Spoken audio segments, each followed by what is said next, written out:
Hey, what's going on, Uncle Mike? Besides one exception of John's. I had a male that was just. Hey, Nicky Nick. How's it going, my friend? Got a little question for you. I was wondering, what do you think is the most beautiful reptile, whether you can have it or not? What do you think is the most beautiful reptile on the planet? You already know what my favorite one is. Peace throat all the way. Nice. Yeah, me? Yeah, I gotta say that melanistic slender snout that you see the Dragonwood Conservancy at the Tinley shows with, man, to me, there's nothing better. That it's the most beautiful animal. Yeah, those are insane. You know Des keeps those in her room at Tinley? She said we can go up and check them out. Um, what's that? Des owns those? She keeps them up in her room at Tinley? I know where you're going with this. I got an idea, Nicky Nick.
How y'all doing?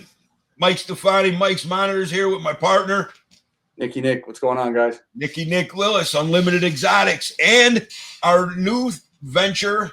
I shouldn't say Nicky Nick does all this computer stuff, so I appreciate him kind of including. It's both. What's that?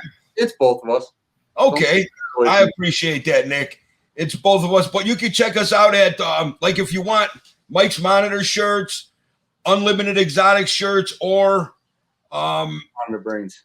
Or Monitor Brains shirts, and Nick got everything over there. He's got the sweatshirts, the hoodies, cups, slides. I got one right now. Yep. Yeah. I know I got to order me some stuff. Yeah, they're awesome.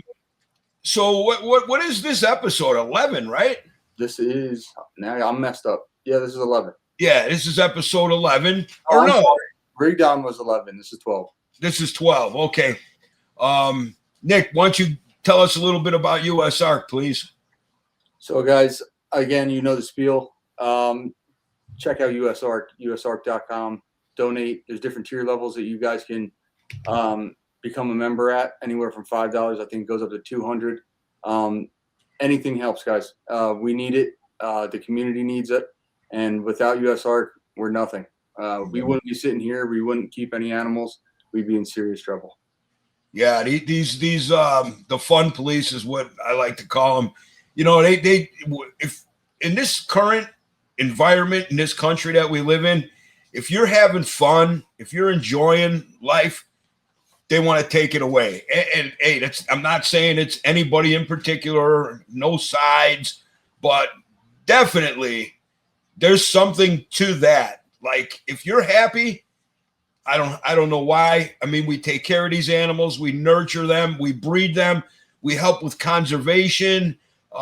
So yeah, you got to join USARK because man, they're the knight in shining armor that are really keeping these laws off of us, and they come hard. So you know, the guys over there at USARK, Phil Goss, Vanessa, Jeremy, and all the other people behind the scenes.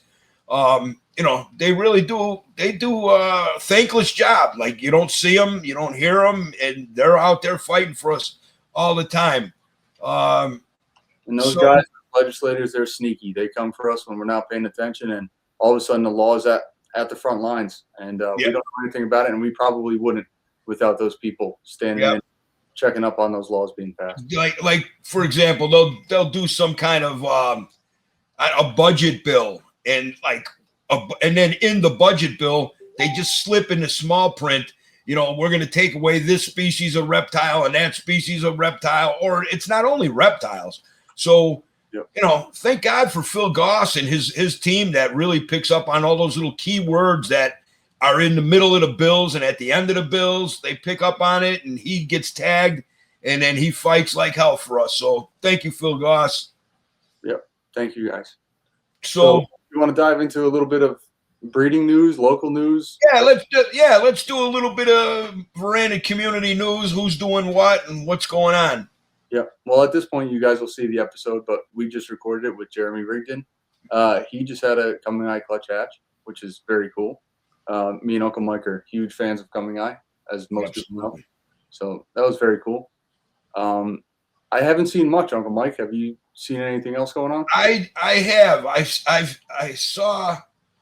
God, man, it's bad to rely on old Uncle Mike. Man, my brain is shorting out quick here. I have. Nicky Payne, or did we say that last week? That was last time, but again, they did. Yeah, amazing. Nicky Payne put some in. Right? Pardon? That was Coming Eye too, right, Uncle Mike? Yeah, that was Coming Eye. Those are from my lineage. So very cool. I'm very happy and proud to see her, plugging away at it. And for what it's worth, there was that, Robert Fox. Yep. He actually just tonight made a little comeback. He did a live on, I believe, Facebook, and he explained a little bit of what happened in, not in his life. There was a little fire, and he lost a lot of animals. So he's been recouping and rebuilding. He's got a new partner, and it was really nice to see and hear, somebody fighting back against bad things in life, Yep. How about you? Any other? He's a great guy too. And Yeah, he is. That's I guess the gist of it is everybody goes through stuff. And I think that's another thing that we talk about on here a lot, Uncle Mike, is just be kind to people. You never know what somebody's going through. Absolutely. And another thing too is it's easy. It's easy. I've been doing this a long time. Okay. And it's easy to become absorbed in yourself, but you got to realize one thing. You're never going to know it all. You're never going to be, everybody says, oh, you're the GOAT, or, Nick, you're the GOAT. There's no GOATs, man. I mean, we're all doing the same things. We're trying as hard as we can. And, man, I really love the monitor community and how tight everybody is. And every now and then you get somebody who their head gets a little big and they need to be brought back down to earth. And yeah, let's not do that. Let's support each other. And you can bring an issue to somebody without being a about it. Definitely. You can actually choose your words, and what's crazy about the monitor game? It's not big. There's not a lot of us. So somewhere down the line, you might need that guy back, and that guy might need you back. So, like you said, Nick, I guess the bottom line is let's just be nice to each other, and it is what it is. And and I'm going to stop there because I'm being nice. I'm being kind. I think the thing is if the people don't humble you, the monitors will. Because Absolutely. when you know it all, they'll change your whole world. And Well, I do that all the time. I think I have something figured out, and they just throw you that curveball, and you got to start over almost. It feels like. And there's so much to it, Nick. It's I don't want to get too deep into this because we got Desiree on, and we're gonna talk after. But while we're doing this, so I had a really many year run of huge accomplishments, huge successes, and then when you think you know it all, and I'm not saying I did, but something always happens. Like you said, something's always, and if it's not a situation, your animals, your timing, something's going to humble you. So I had a real great run there for a long time, putting out lots of Coming Eye, lots of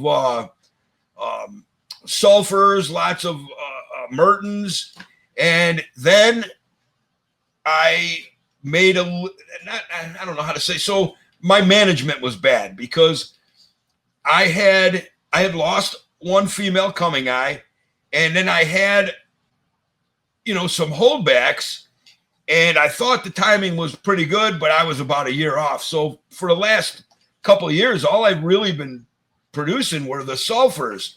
But now my F2 Mertens are breeding, and I'm filling up the incubator with them. My coming eye, and like Nick, hopefully June we'll both be dealing with Tojis. I hope so. Uncle Mike. I'm hoping this spring, and I'm starting to see a little touch of it now. I hope a lot of my projects fall forward and not back. Yeah. But we'll see. Yeah, we'll stick together, and we'll figure it all out. Everything will be good. So one other thing I wanted to bring up to you, Nicky Nick, somebody who I can't recall. I want to say I don't know who it is, but I may. Somebody had posted a picture of Salvadori, a croc monitor, and they wanted to know what sex it was. I think I saw that. Yeah, and I obviously I think it's a female, and some people thought it was a female, some people thought it was a male. So your males have a hemipene, and when they're inverted, they almost look like a stalk of broccoli. The males at the end of their hemipenes are these big ugly hooks. I could throw up some, Uncle Mike, so people know what it is. Yeah, okay. Little warning, it's going to be disgusting, but yeah. It's a good thing this ain't smell-o-vision. So he is actually correct in saying, the females do have a hemiclitoris. However, a hemiclitoris, in all the experience that I have in all the hemiclits and regular clits I've ever seen, they're I knew it was coming. You knew it was coming. So, like me and you, we just had the discussion with your with your new chalice. So you've seen, and you said, Uncle Mike, it's a male. I'm like, dude, send me the picture. So you sent me the picture of what almost looks like fingers like this with a very little. Yeah, those are the biggest. If those are hemi clits, because we're still not 100%. If they are, those are the biggest I've ever seen. Right. Well, something that's the thing. When those were fully inverted, and I didn't see the broccoli, so I really believe that is a female. That's my belief, and if we're wrong, we'll say so on the podcast. Yeah. But also, I think there's something with those Celoesi Philippine monitors that they might have something a little more of a package than other monitors, because I've never seen anything like that. That's crazy. Yeah. So, well, we're gonna. Time will tell. The Toji I gave you, you're under some suspicion, but same when that croc monitor post came out, it's like, it just reaffirmed what I believe. A hemiclit, if you don't know what a hemipene looks like, and you've seen a hemiclit, you'd be like, wow, that's a male. However, if you've seen a hemipene, you'd be like, what the heck is that? I mean, it's like purple broccoli and with hooks, and it's just nasty. So that's another thing I wanted to say on sexing and whatnot. So before I keep babbling and rambling, we've got Desiree backstage, Mrs. Monitor. So whenever you want to bring her on, Nick, let me know. Let's get her on. We made her wait 13 minutes. Wow. Sorry, Des. What's up, everyone? What's up? Sorry, Des. Nick was babbling like an idiot. So don't worry, I'm over here working, just sending nice. tracking numbers through Messenger. So yeah, always on the clock. When are you going to be able to get me the rest of that? Soon. Okay, no rush. As long as I got these, I'm good for a little bit. Yeah. I'm working on a new chick supplier, so okay, it's just a little delayed. Not China, right? No. Good. The last guy I refuse to work with anymore, so we'll just leave it at that. Okay. He'll watch this, and he had good birds. I liked them. My animals liked them. Yeah, I mean, if I have to, I'll go back to it, but there's another person involved now, and I don't want to be Ah, giving them my money. So I gotcha. Not worth it. I gotcha. yeah, it's Um, fun. It's a fun game, but I mean, I still have small quantities of them. Just so yeah, you're trying to I do. keep everybody happy. Yeah, I got two other bird suppliers, so it's just it's hard to get it shipped to me. I have to send them boxes of ice, and then they have to turn around and fill it up and then send it back to me, and then I have to hope that it doesn't get delayed, and it's kind of So fun. why do you have to supply them with ice? They're not actual shippers or whatever. I mean, it's No, they're just like mom and pop kind of oh, hatcheries I in like that. Tennessee. Yeah, They real. usually have good stuff. Yeah, the new lady, Jennifer, she's really cool. She's actually got a website, but she's like, she doesn't want to do shipping anymore either now. And she's like, how can I just like refer them to you? So I think she's going to put a link to our chick page on her website, and basically it'll just funnel to us. And then, yeah. It's crazy how the internet works. You can do stuff like that. Oh, You know, yeah. it's actually pretty nice. So, Miss Monitor, is it Miss Monitor or Mrs.?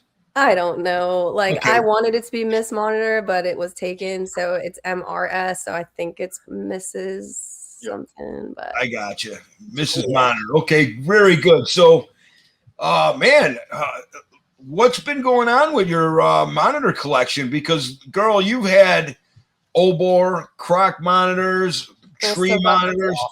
all of them. Do you really? Yeah, they're still here.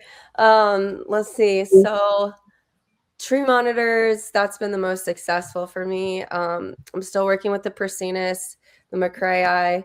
I have a pair of Singer Eye right now too, the yellows. So I'm just trying to grow them up a bit.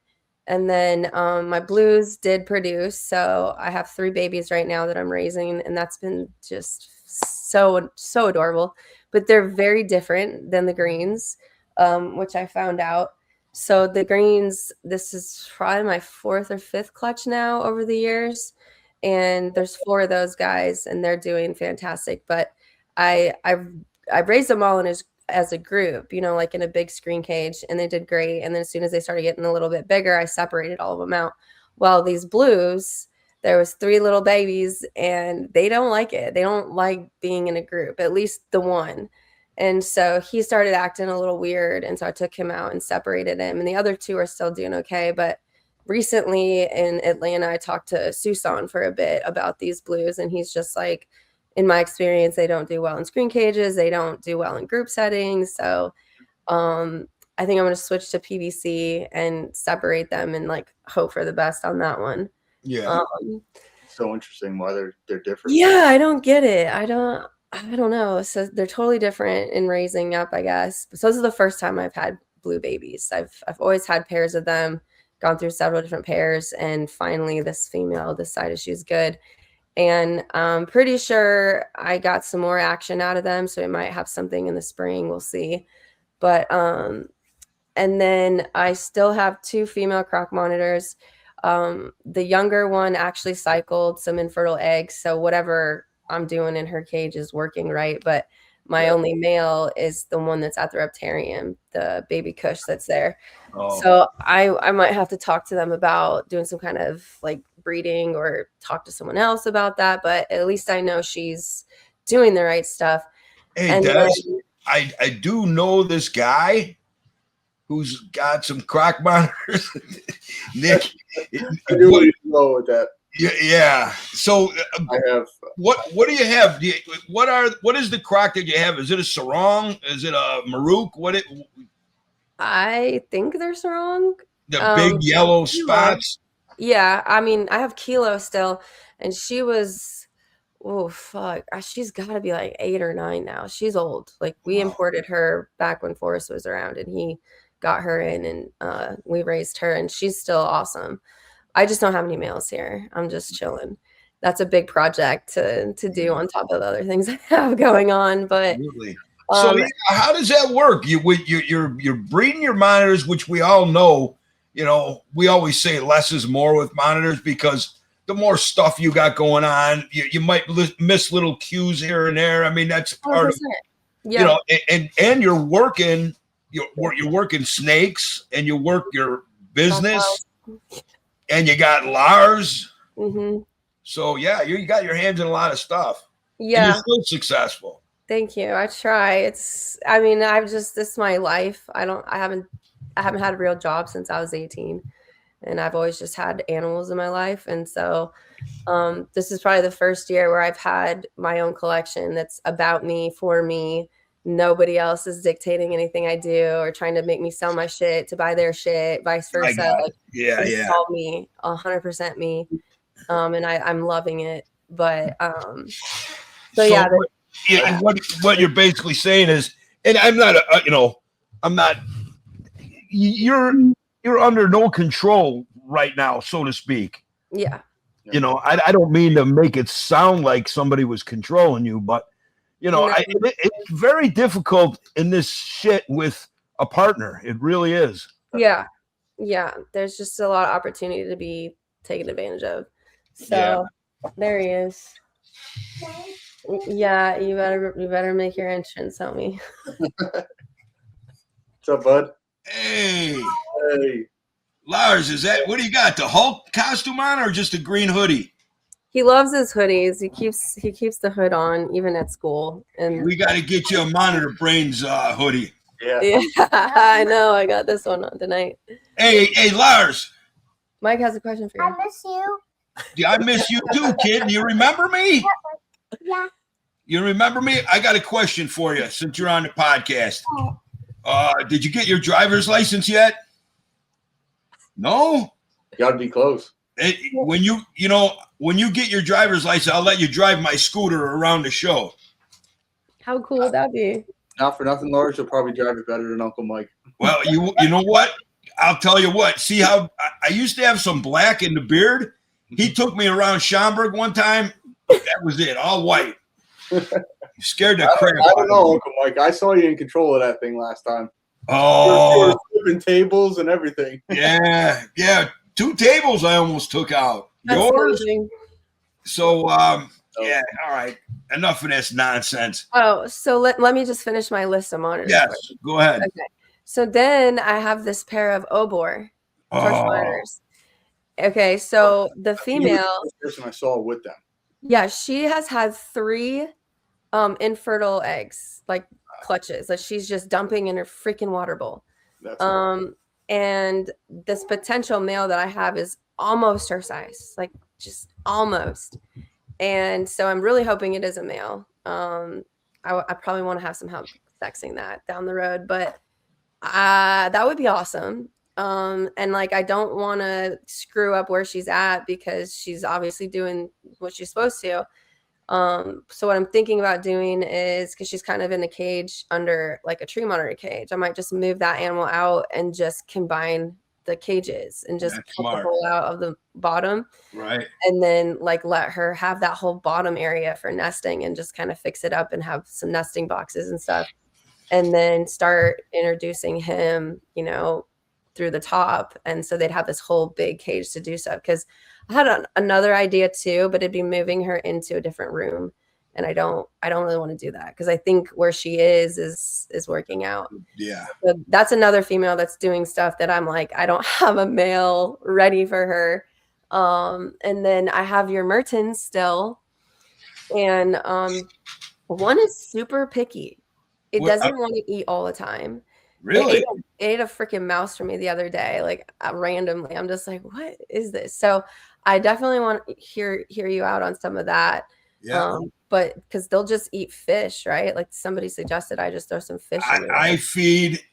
I feed probably all of my animals. I feed probably like 90% birds and chicks and like bullet eggs and occasionally like silver sides, but that's really it, Yeah, they just don't want to eat a lot. And I don't what you could I do? don't stress them out.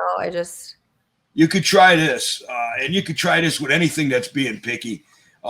Soft boil a chicken egg, and then take a quail chick, small, like a smaller quail chick, or even a chicken chick, depending how big the Mertens is. and dunk it in that warm yolk, and 90% of the time they will eat it. Yep. Okay. Yeah. I'm That warm yolk. That warm yolk does it every time. Heck yeah. Yeah. So and then I still have all my lace monitors. I got a Bell's phase and then what I believe is 1.1 normal lace. nice. And then John Adrania has my Bell's female. And so he's got 2 babies for me that I get at Tinley. Nice. I mean, I might put them on the table, but I'm also might just hoard them because I love baby monitors. And because you're addicted to Branids. Yeah. I We know. know it. Yeah. I think that's. So let me ask you something. You with your old boards, because that's something that I'm totally really interested in.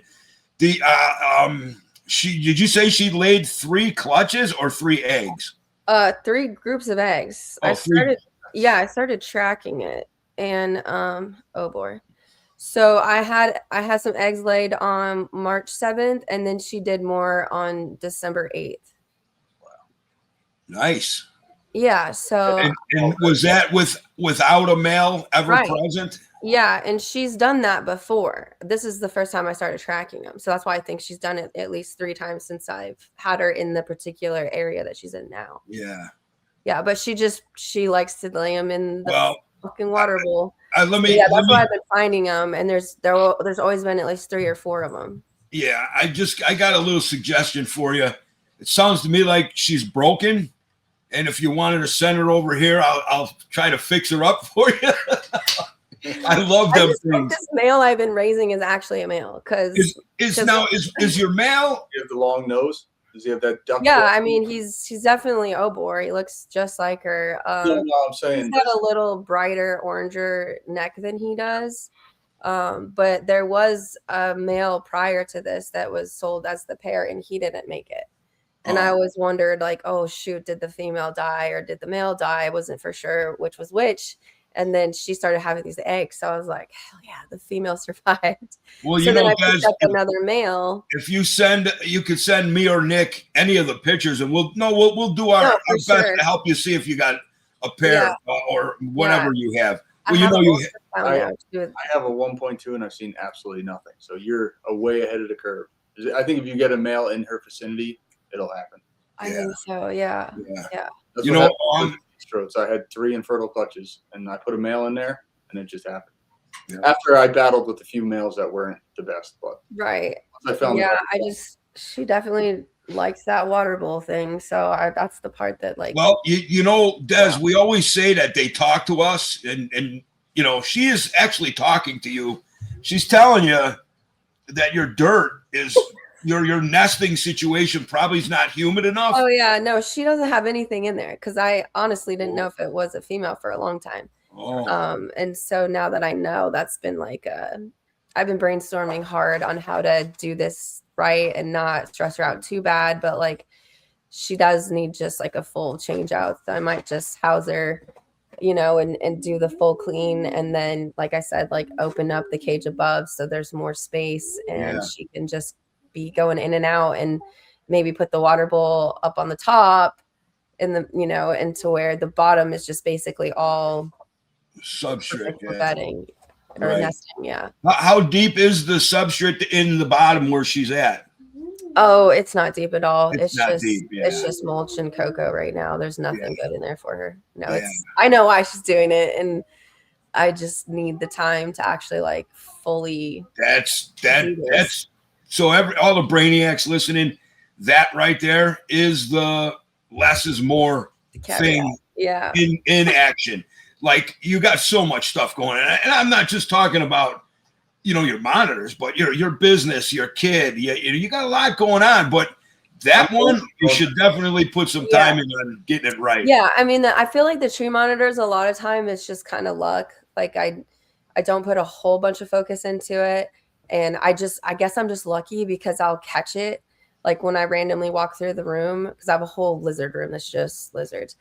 And I'll be like, oh, that looks weird. Oh, that's different. And then like, I'll keep an eye on it for a little bit. And then sure enough, stuff happens. Cause like, I swore that blue, this is after her eggs, but this was pretty recent. Actually, I've been tracking that whole progress too. But like, she was doing it looks like she was ovulating, like straight, like belly hanging. Yeah. And so I was like, maybe that's happening. So yeah, I have all of this. Very I don't know cool. if you can tell, but there's a whole note of just tree monitor, like what they're doing, behavior. And like I have this picture where Is that a camera system, Des, or is just pictures that you have? no, that's just my pictures. Okay. They wrapped each other around the neck, Wow. like, and they were kissing. They're That's- kinky. I shit you not. Yeah, I put them together and then I sprayed them down real good. And then they just walked right up to each other and just face to face. They were just licking each other's faces.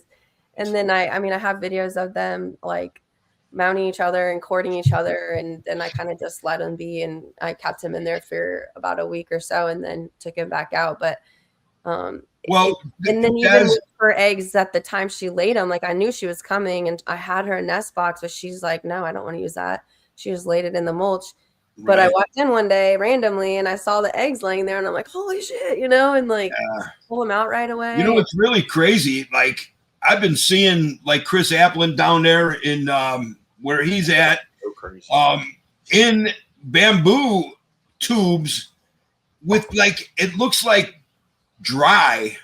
It looks like dry cocoa core.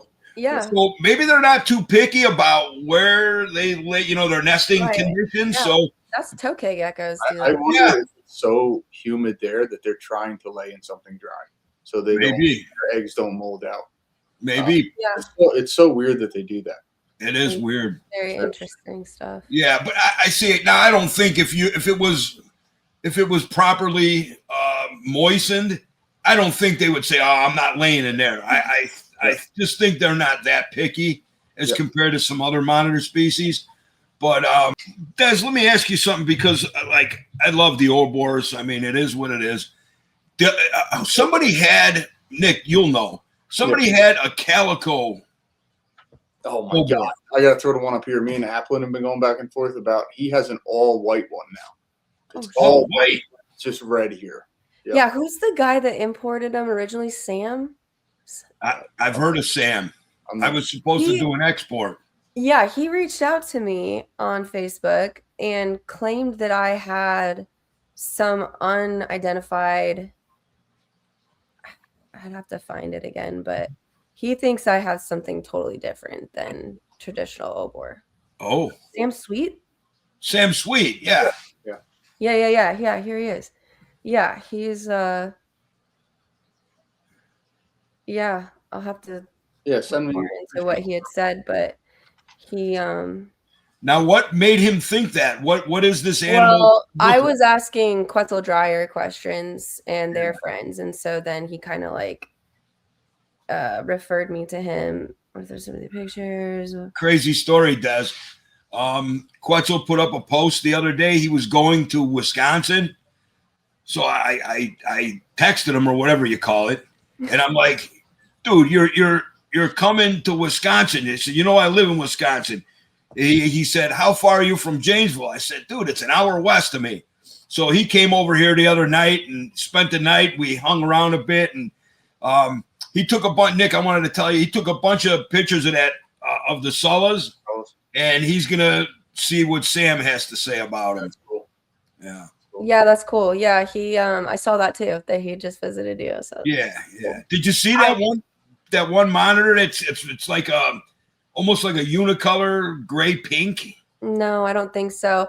I'll have to be honest, I don't go on Facebook a lot. I don't have time to scroll and like get into the groups and into the posts and stuff. Like I use it for marketing the rodent company, and it's just like I don't know. I wish I had more time to just but if you happen to make more time, just stick to the Ouroboros and your tree monitors and put your time into that. You can tell when I'm not doing anything because my followers just drop off. Like it's just like I don't really care, but it's funny because then if I post a reel, then I'm like getting followers left and right for a few days, and then it just kind of drops off. But it's weird how that works. Social media is stupid. Yeah. We've been saying the same thing though. It's like spending less time on social media is definitely a positive. Oh yeah, it's so good for you. It is.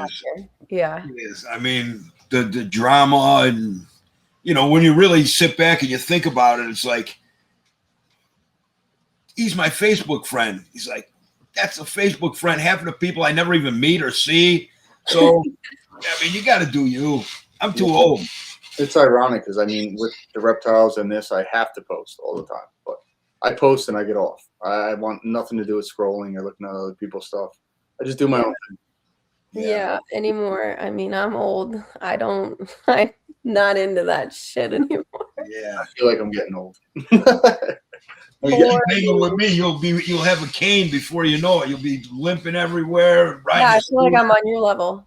I did that AI thing the other day, Uncle Mike, for the thumbnail. And yeah. He gave me a cane. I'm like, where the hell did they come up with that?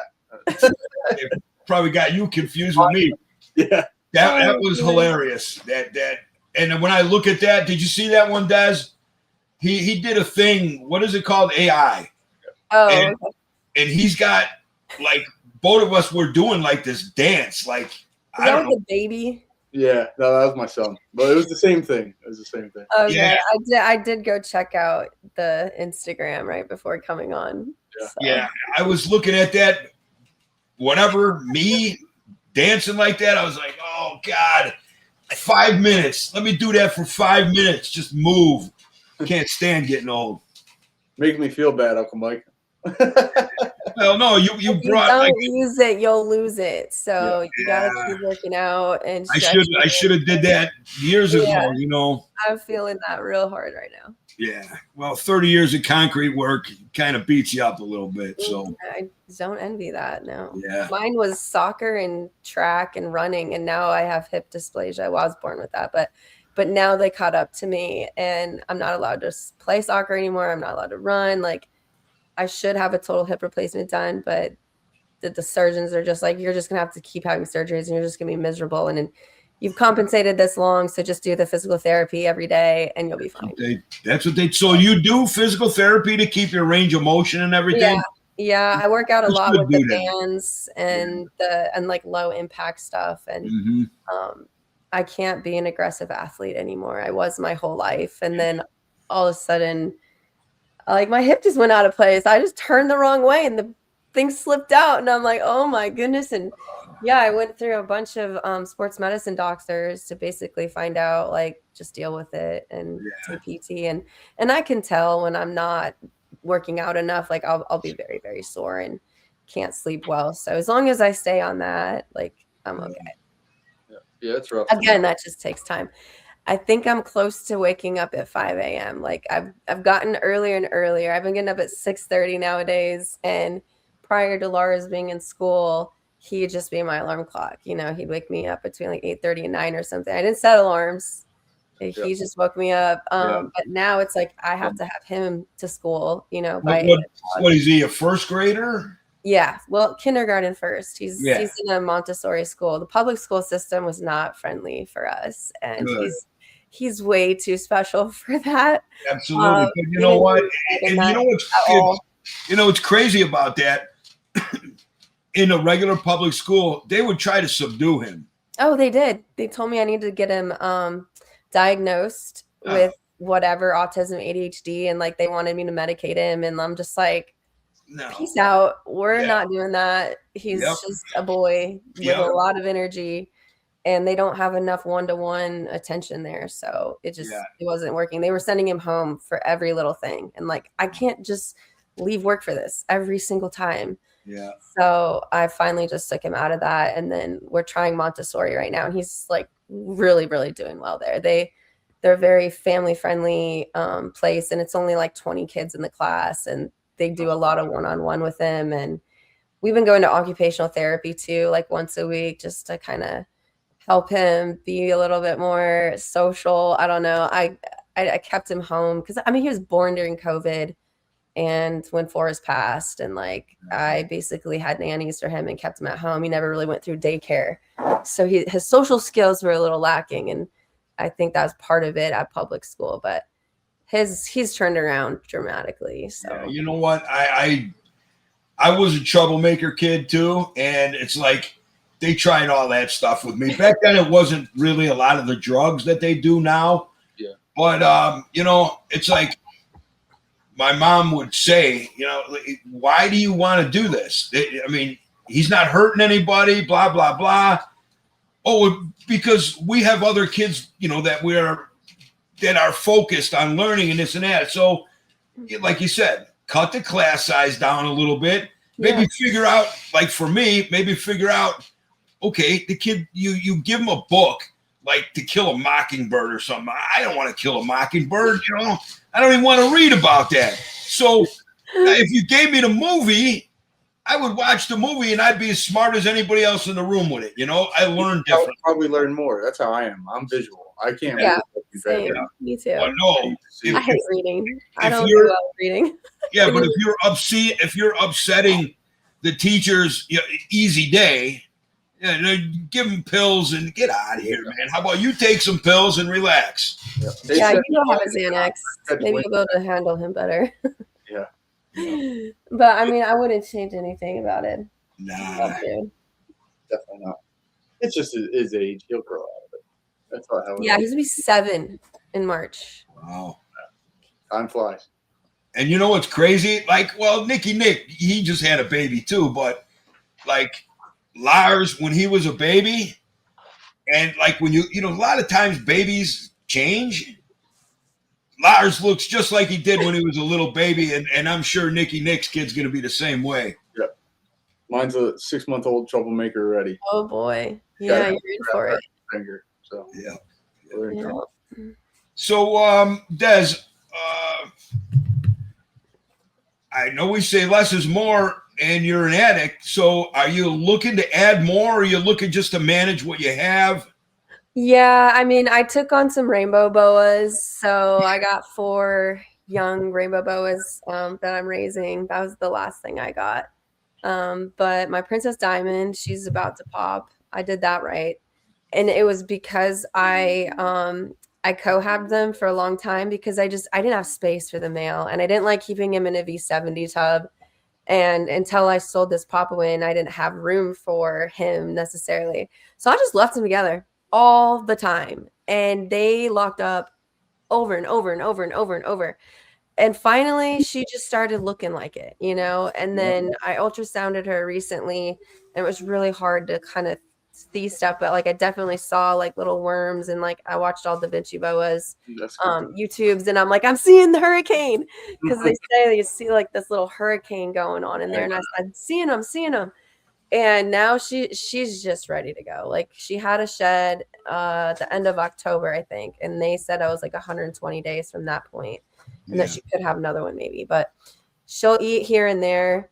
But like tonight, she was just, her tail started doing this like weird thing, and I'm like, oh my god, are they gonna pop out tonight? Yeah. I don't know what's gonna happen, but he's now in the cage below her because I got rid of an animal.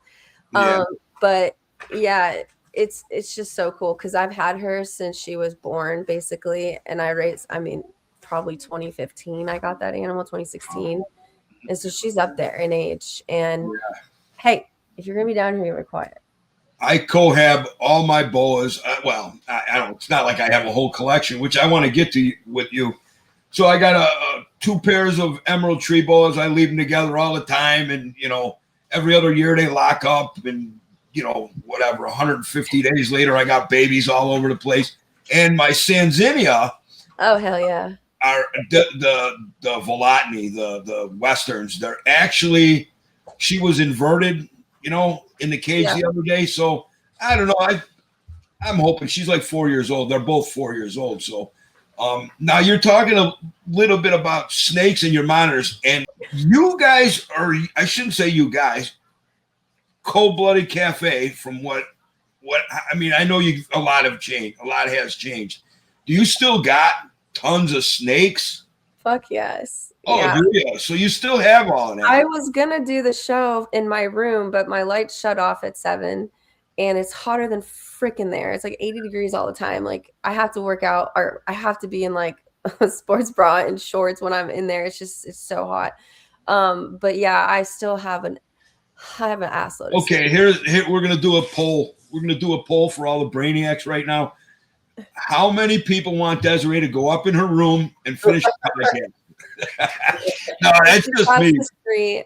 I'll do it on the next one if you do it earlier in the day. Yeah. 'Cause then Well, it's dark and all the monitors are asleep anyway. And like, if we do a daytime episode, I'll for sure do that. Groups of green tree pythons. I have one basin female, as far as I no, he's the male. That's the male. And then I have the green Sanzinia, which I thought those two were gonna do some stuff, but I don't know what's going on there. I have a group of Savus. I have a group of diamonds, which I actually put into cooling, so that could be something fun coming up. Oh, I have a whole collection of venomous. you still do Tons of that too. rattlesnakes. Yeah, I still got all the banded rattlesnakes. I have two pairs of Mangshang vipers. I have this parviocular male that's just the only one in the country right now that I need to do something with because his And what? I'm not real female familiar. died in brumation last year. What is that one? It's a pit viper, Ethiopian pit viper. Oh, Ethiopia. And then I American. still have the pair of Alvarezi, the black beaded lizards. Yeah, they're crazy. They're cohabiting right now too, so that's kind of fun. And then I have a bigger pair of black-tailed rattlesnakes, and they actually locked up too. So she's probably going to have some babies at some point, live babies, and that's fun too. Man, you got a lot of stuff. Yeah, I know. There's a whole venomous room that's colder temperatures. Oh, and I have 3 crested geckos and a lychee gecko. I have one gecko sitting over here on my counter. I just got for my new. Well, you probably saw it on Facebook, but my boyfriend / fiance Mark McCullough, he has 4 daughters of his own. So I've gotten blessed to bring a family together and have 4 daughters. And anyway, she wanted a gecko real bad, and we had her at the show last weekend. So we bought it off Brian Susan. So that's in my kitchen right now. I'm looking at that. Nice. And then okay, so on top of that, I just have like some random colubrids. Like I have 1 palmetto corn snake, I have 2 hognose snakes, I have 2 king snakes that are just black and white, California king snakes. They're just cute. Oh, I have bull snakes. I have a group of bull snakes right now, some albino ones. I have some pine snakes. I really like pine snakes. Those are so cute. I'm just thinking in the room where things are at. If I hit everything or not. But 2 ball pythons, just 2 random male ball pythons. Hey, Dad, And one of them's a pied. we don't Yellow talk belly about pied. we don't talk about ball pythons on this. I know. I'm only playing. starting to breed them. You know, I swear the ball python people gotta hate me because I always say shit like that. I don't know any ball python people. Got to always one up me, don't you, Nick? Yeah. What, this one? No, this one. This one. And I just do like this. Okay. So, Des, how is Lars? Is he interested in the animals and everything too, or is he more into dump trucks and concrete trucks? Do you like snakes and reptiles and crocodiles? Yeah. Yeah, he said yeah. Awesome. What's your favorite reptile? That's the best question. Yeah. Tell him, Nick. What's his favorite reptile, Des? Here, ask. Here, I don't know if you hear me. What's your favorite reptile, bud? a cobra. A cobra. Oof. Okay. You're better than me. He used to say crocodile when he was younger. That's what he used to say. Oh, I'm glad you said that. Des, are you still working with any of that stuff? Yep. God. Yep, that's what I was doing tonight. I was putting them on a dry day because I'm in Indiana, so we don't have them outside. Everything's indoors. Right. And they're basically just in these like they're in our gallon troughs, and then I have to give them dry days once a week. So we drain them out, let them be dry for a day. So I'll go back over there on Saturday and fill them back up. Is there any species there that you want to or can mention? What's that? The crocs, the different Species? what? Sorry, what was your question? The different crocodiles that you're currently keeping. Okay, so I have a freshwater crocodile. I have 2 cataphractus, so the slender snouted crocodiles. Oh. I have 4 baby caimans, kind of babies. Or sorry, not caimans, Cubans. 4 Cuban crocodiles on site. That's I have a broad snout caiman, a smooth front caiman, 2 common caimans, and 2 Siamese. Okay. So there's 1, 2, 3, 4, 5, 6, 7, 8, 9, 10, 11, 12, 13, 15 of them. I Now- thought it was 16. It might be 16. The slender snout does it happen to be melanistic? Yeah, it's black. Like Are black. you kidding me? Yeah, so you know the animals that are at Tinley Park? The Yeah. crocodiles, those are mine. Wow. Those are I- yours? Oh. Yeah, I bring those for the last 10 years that they've been there. So you bring them with Dragonwood. Yes. So I'm the vice president of that whole operation. Wow. Very cool. Yeah. I So like you even more. If I didn't like you enough before, I like you even more. yeah, so when I Yes. pack for Tinley, I'm freaking capturing 6 crocodiles Holy and crap. taping them up and putting them in black totes and driving them up there with me and all my rats and my other reptiles. So That is Tinley actually, shows are intense for me. Like I got to say, I've been doing this a long time. I've seen all kinds of animals. As far as looks go, that is the most beautiful reptile in the world. That melanistic slender snout. they're just incredible, and they're so smart. Crocodilians are just so smart compared to other animals. It's wild. You know, not last time. It might have been 3 Tinleys ago. I went by Terry, and he's always busy. And I'm like, I caught him, you know. I'm like, hey, I want to get a picture with that black, with the melanistic slender snout, right? So, you know, I get along with Terry, no problem. So he takes, I'm holding the thing, and the woman he's with all the time, Jane. yeah, took the pictures, and like, I don't know nothing about email and shit. So I'm like, can't you just send it to my phone? She goes, oh, what do you have an email? I'm like, okay, yeah. So I gave her my email and never got any pictures.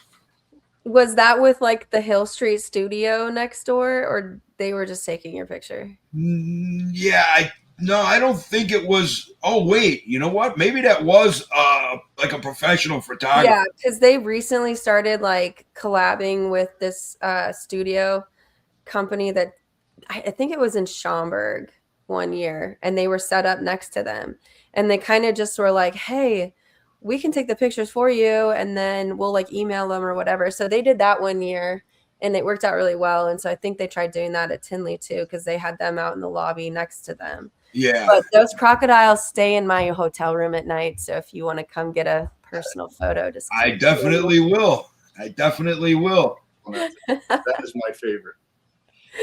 But Des, from somebody that keeps Crocs, because I want to get a bunch. So any recommendations? Because I am.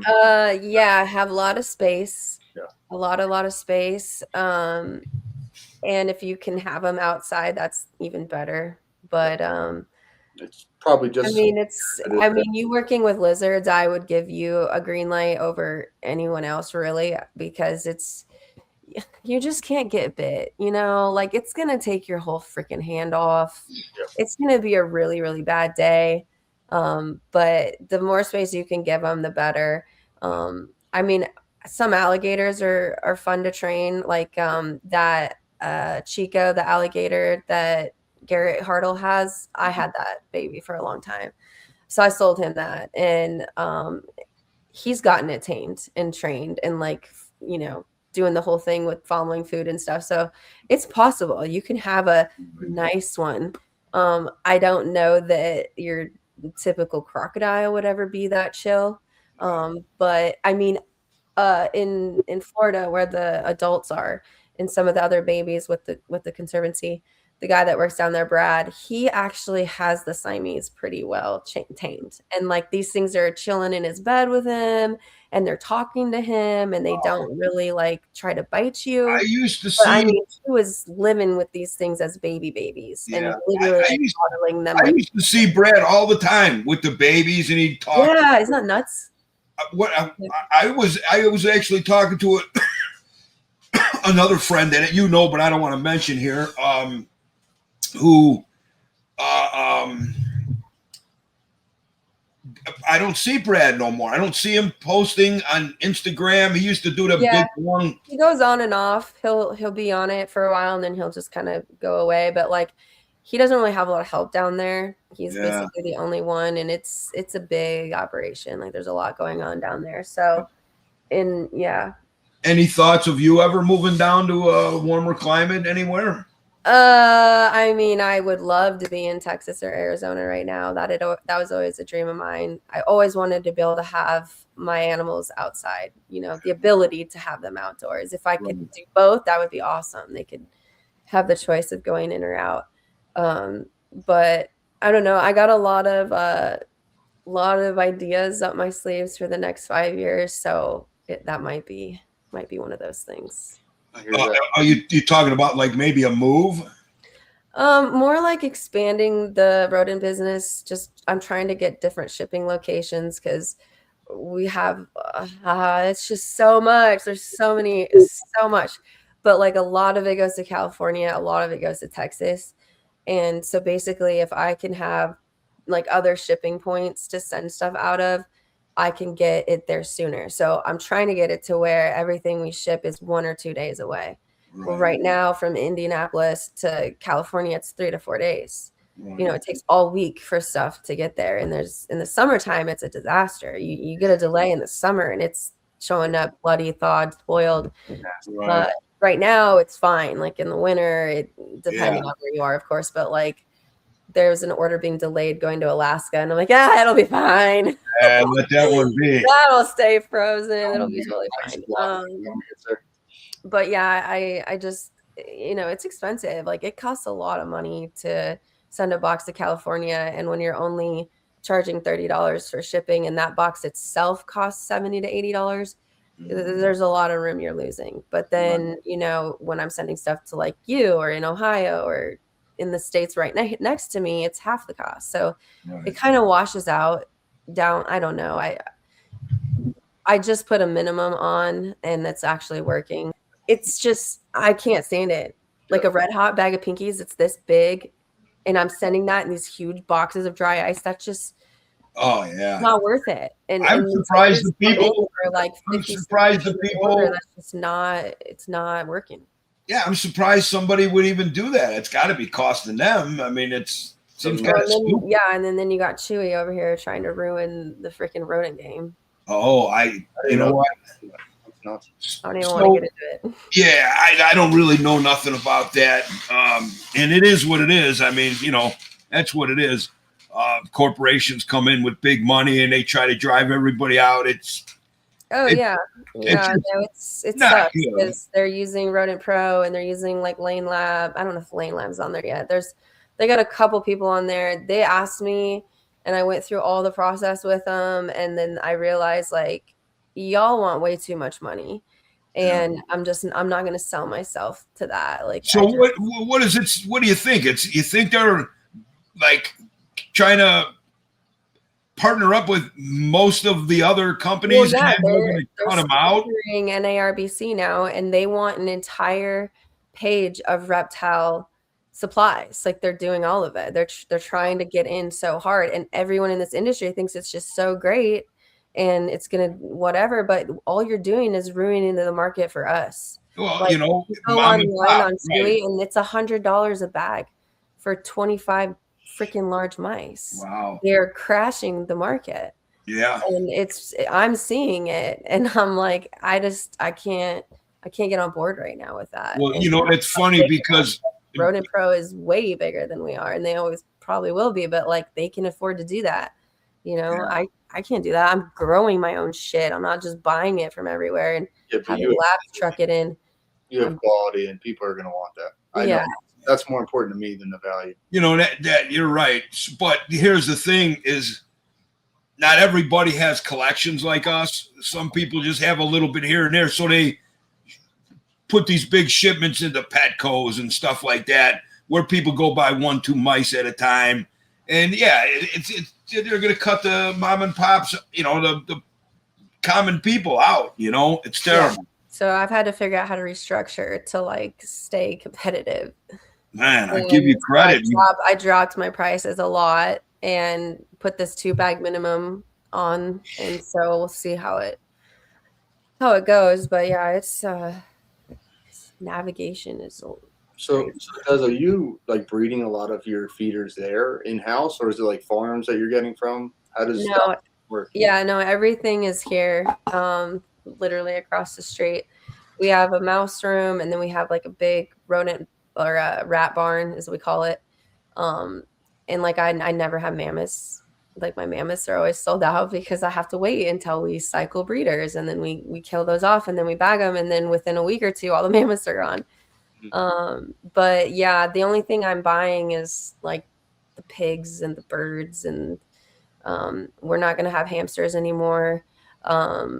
Yeah, like there's an Amish breeder that I used for a little while to get me some pup rats when we were fixing our barn.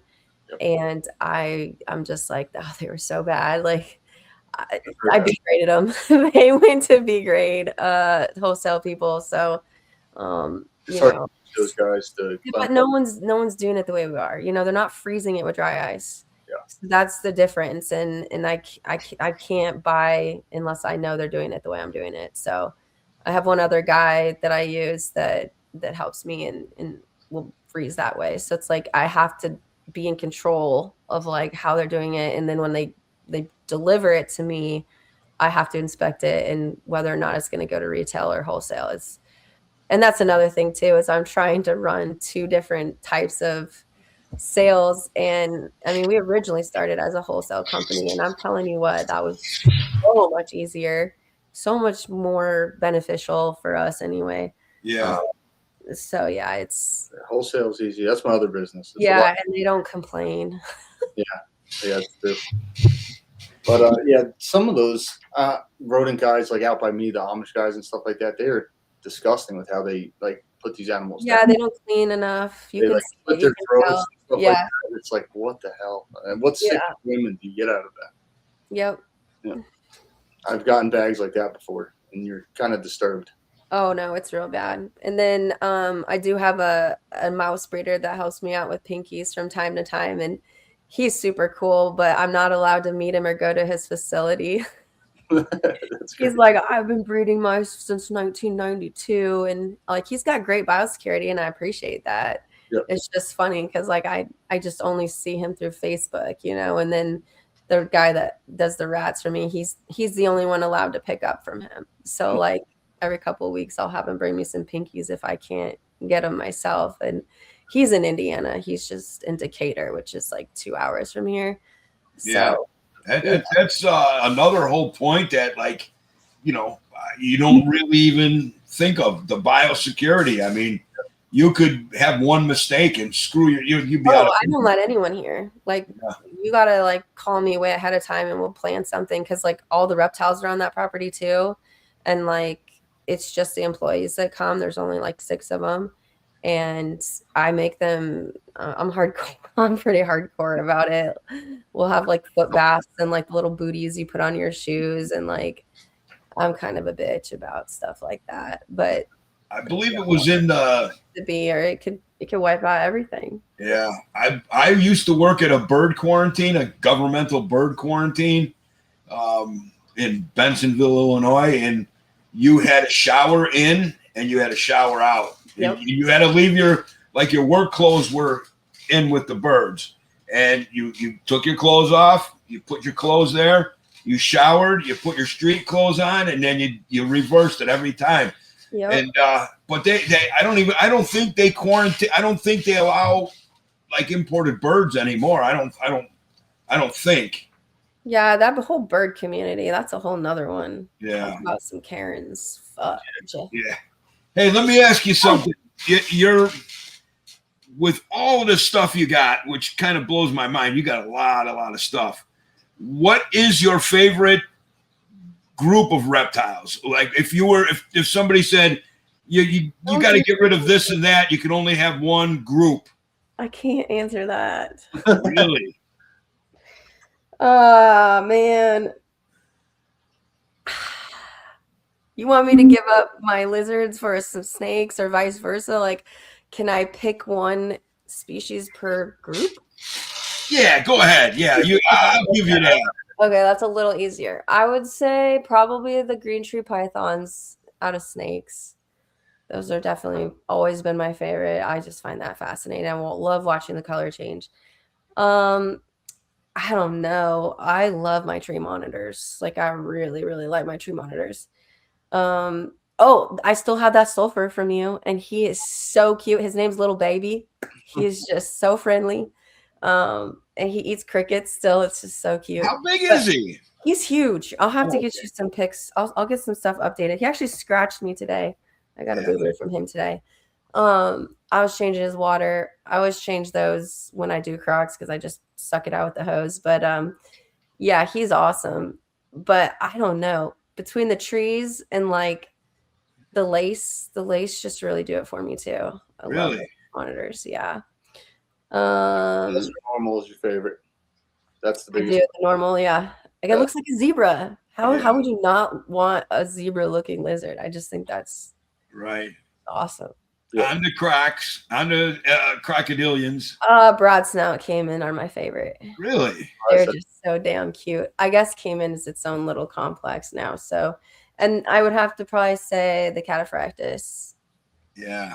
Yeah, the slender snouts. Yeah. But yeah, for caiman, the broad snout is hands down just the cutest. I think that I'm gonna get that tattooed on me next. The slender snout. No, a broad snout, a baby Oh, broad snout. Just Okay. gotta be the baby See, though. You can tell where my head's at when you were saying snakes. I'm thinking emerald tree boas and your pythons, and then you said, man, tree monitors. When you got obor, I know, but it's because they're producing and they're cute and they like climb out on you and they're more friendly. And I'm watching babies grow up and like I've had them those were the first monitors we got. I mean, we started with tree monitors originally. Yeah. Well, like I think we have some Kimberleys at first. And then we had the one that bit the crap out of me, and like that's when I realized I had some sort of little allergy to them. Man, what was that again? I can't remember. I even get it from the scratches. Like oh yeah, I always my arms are. And you know what's worse? I find like larger monitors, like they rarely scratch. They rarely break your skin. I mean, unless you don't know how to handle them, then you're screwed. If they grab you like they're holding a tree, you're done. Yeah. But baby monitors, like when say you're at a show and somebody wants to see 2 or 3 different Mertens, and they're just trying to crawl out of your hand. Those little micro scratches. That's the shit. Yeah, no, me. You realize it later when you're like using hand sanitizer. Yeah. Yeah. Well, I'm a glutton for punishment. Sometimes when that happens, I go right for it because I kind of like that. So when I get tattooed, which they don't do anymore, back in the day with all my tattoos, my partner who used to tattoo me, I'm like, when you start hurting, it's getting really bad. And, when it's all over with, he would spray me with rubbing alcohol. Yeah. And it's just like, ah. And then as soon as that burn goes away, it feels so good. I love that shit. Well, now when they tattoo you, they give you like this cream and it takes all the pain away. That shit don't work. No, it's not like a pain cream. It's a spray that takes the burn away. Oh, okay. Yeah, I didn't that's cheating. We tried the numbing cream on my elbow, and I was like, nah, it didn't help. Just keep going. Yeah. No, but I take that back. The Parenti is my hands down favorite monitor. And but you're gonna tell me you have one of those? No, I have a tattoo. Okay, cool. A really, really nice tattoo of one. But no, I've got to hold them. Reptile Gardens had them. What year was that? Oof, 2020-ish, something like that. I think it was before that. Even they had the babies there. But I love that monitor so much. And then Reptilandia has the one there, so I got to interact with that one too. Nice. But yeah, that's basically my favorite. But I can't held own it unless someone wants to gift it to me. Holla. Well, Des, I don't want to sound like arrogant or anything else like that, but man, Parentis, Komodos, if you put those in the right people's hands, I don't think they want that though. I don't think they want such a dangerous animal like freely available. Like the Komodos at any rate. But man, I don't want to say it, but I feel like it has to be said. Like Komodo's not far off with what the stuff that I keep. All the Woodard monitors are right there. So it's Right. Yeah, I was gonna say, how is a like a Komodo. how are they different than like the Crocs? Croc Yep. monitors are scarier to me than a freaking Komodo. Oh yeah. Oh, we had this, Des, we had this undescribed species of varanid from Sulawesi, and I had it for a while here. And when I first got it, I was like, that is the ugliest. I was so pissed. It was supposed to be a female Togianus.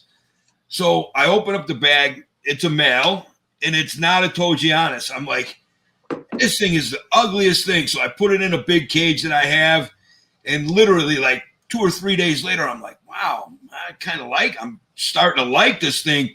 And then Nick wound up, I gave it to Nick, but that was very Komodo-esque, like looking and size and everything. It was big.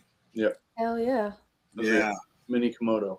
Yeah. Oh, can One you that- imagine that? Like a little what do they call that? What do they Dwarf. call minis? A Something dwarf. mini. Dwarf Komodo. Yeah, we have dwarf Komodos now. Yeah. That'd be nuts. Yeah. I'm gonna do it. I would love it. But One day.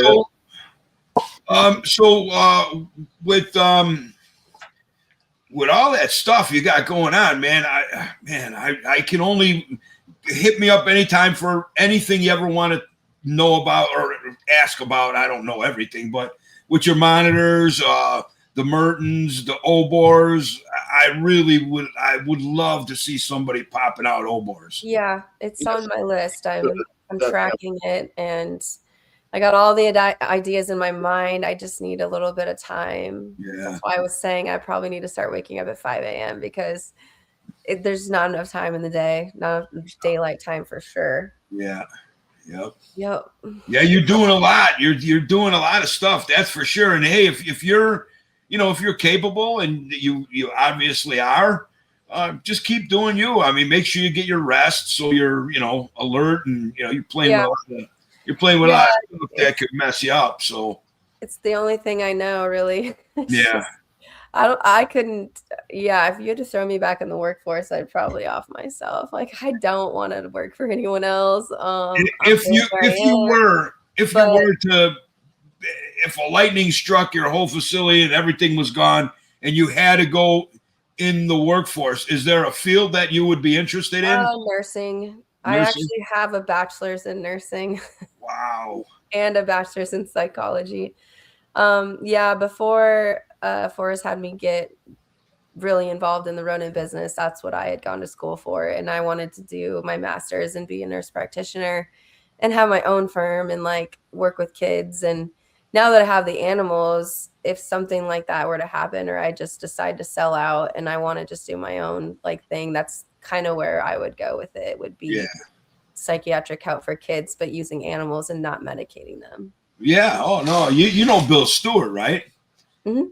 Yeah. Yeah. He does real well with that with troubled children.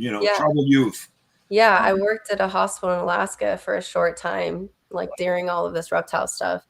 And it was really eye-opening to see the kids that come up there. And a lot of them are from, the other states, and they're just on like 7 antipsychotics by the age of 5 or 6. And we're just like, It's so yeah. And it was something. So that's where that passion came from. But I actually did have lightning strike and hit my well about 2 years ago. So that's Really uncommon. Yeah. Yeah. It struck the well, the pump, and it blew it up inside the well. And so they couldn't get it out. You know what? I remember that you had like a truck back down the thing and it was digging into mud. They had to drill twice because they Yeah. got it one time and then it didn't stick or whatever. And then so they drilled again. And yeah, lots of fun. And you're in Indianapolis? Mm-hmm. Is it Yeah, so? that costs like $50,000 to have that dealt with. And then I filed for like, the insurance or whatever. And it took them like 4 months to get me a check back. Jeez. That's It was fun. It's always something with running a business. Yeah, you guys were mentioning that earlier, and that's like a motto around here. There's always something. Yeah. Something always goes wrong. Yeah. Another motto is everything happens for a reason. So I wanted to say, congratulations on your continued success with all you do. You're a hardworking woman. It's real inspiring to not only women but to men. I mean, like you're not a lot of men do what you do, especially at the capacity you're doing it. But congratulations on all that you do and your new bow. Thank you. And I hope that all works out great for you. And I can't wait to see you in March. Yeah, we'll be there. Yeah, sounds good. And Right. you'll have Lars with you? Yep. Probably Olivia too. Who's that? That's Mark's daughter. She's 14. Oh, okay. Yeah, I'm we sorry. took those two to Atlanta and they did awesome. She's 14 and so she helps with him. And like we let them stay sleeping at the hotel, and then him and I went in at 8 a.m. to like get the table open, and then they woke up like around 9:30, 10, and then I sent him back to go pick up the kids, and then we're all here at the show. And she actually started selling rats too. Like we trained her on the register, and she liked it. So Very cool. The gecko, and that's good. Hey, bring them up, and maybe they could give you a little relief. Yeah, exactly. That's what it's all about. JJ So, needs to be your faster. I need some help. I don't think this needs to be said, but that's put out all your socials where people can find you, and everything you want people to know. Heck yeah! Right now. Yeah. So I use Instagram the most, and that's Miss Monitor, MRS Monitor, and then that's also my TikTok, which I don't do very much there. And then I'm still trying to start that YouTube. I really want to do that. And Facebook's just my name, Desiree Monnot. And then, of course, if you're looking for frozen feeders, coldbloodedcafe.com. They have their own Facebook and Instagram as well. And I also have the Rep Tech page still. That was the original business name back in the day. So I might do some with that down the road. I don't know, but yeah. I got you. Well, and just I can vouch for your feeders because I get from you. So and I love them. They're clean. I appreciate that. Yeah, they're so clean. A person kind of local, not real local, but kind of local, was trying to get me to run away from my Des, and I'm like, wait. I'm like, I don't know. I said, I'm pretty happy with who I'm with. Maybe can you give me some, give me a sample, a couple hundred, whatever. Guy gives me a couple hundred. I defrost them. I always defrost everything in hot water. I came back downstairs. I was like, where did they go? The water was brown. I couldn't even see the birds in there. I was like, yeah, dude, no, we ain't going to be doing no business. I'm sorry. That shit was dirty. I mean, the bird's feet, like all around the upper part of the foot. It was a layer of, I would imagine it was bird shit. Yep. Yeah, that's like, no, dude, I love my animals. I ain't doing this. That's the best way to check quality of the water when you throw them out. Yep. Yeah. You gonna say goodbye? We're doing the outro. Bye. Hey, Lars, I'll see you in March, right? Yeah, okay, You bye. gonna take me for a scooter ride? Oh yeah, it is kind of your birthday. Yeah. Will it be close? Oh, that's right.